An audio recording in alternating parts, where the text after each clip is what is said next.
ဒီပန်းချန်လေးကလေအခုတလုံးပန်းကောင်းမှာဆိုလို့ရှိရင်အရန်ကို hot ဖြစ်နေတဲ့ popular ဖြစ်နေတဲ့ပန်းချန်လေးတစ်ခုပေါ့နော်ဒီပန်းချန်လေးကဖွင့်ထားတာကလည်းတိတ်မကြသေးတဲ့အခါကျတော့အရန်ကိုကွာလာတဲ့သူတွေသွားလဲတဲ့သူတွေကတအားများတယ်သူ့ရဲ့ပုံစံလေးကလည်းကွာလို့ပြောရမယ်ဆိုတော့တဘာဝပုံစံမျိုးလေးเนาะအဲ့လိုလေးလုပ်ထားတာဆိုတော့လေအရန်လဲတဲ့သူတွေလည်းတအားများတယ်သိလားပြီးတော့သူကလေဘယ်မှာလဲဆိုတော့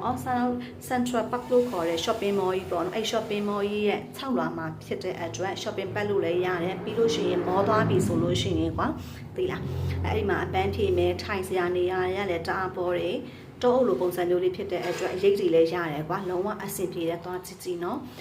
သွားဖို့အတွက်ကလည်းလမ်းကြောင်းအတွက်ကလည်းလုံးဝအဆင်ပြေတယ် BTS လို့ခေါ်တဲ့မိုးရရထားစီးသွားမယ်ဆိုလို့ရှိရင်အစိမ်းရောင်လိုင်းကိုစီးပြီးတဲ့ခါချလို့ရှိရင် Saladin Station မှာဆင်းပြီးတော့ Skywalk တက်လျှောက်သွားမယ်ဆိုလို့ရှိရင်ယခုမြင်ရတဲ့ Central Park ကိုရောက်မယ်တကယ်လို့ကိုက MRT လို့ခေါ်တဲ့ရရထားကိုပဲစီးသွားမယ်ဆိုလို့ရှိရင်လည်းစီလုံး Station မှာဆင်း Exit 2ကနေထွက်သွားတဲ့အခါချလို့ရှိရင် Central Park ကိုတဲ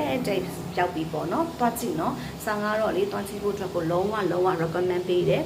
အရန်လဲဖြူလှတယ်အရန်လဲကိုအတွက်တတဖြစ်တဲ့ဓပုံလေးရိုက်မယ်ဆိုလို့ရှိရင်လဲကွာအရန်လှတာဆိုတော့လုံးဝသွားတင်တော့နေရာလေးတစ်ခုဆိုလို့ရှိရင်လဲမမဘူးပေါ့နော်သွားကြည့်ကွာဆောင်ကတော့သွားကြည့်ပြီးသွားပြီးအရန်အဆင်ပြေရယ်ခေါ်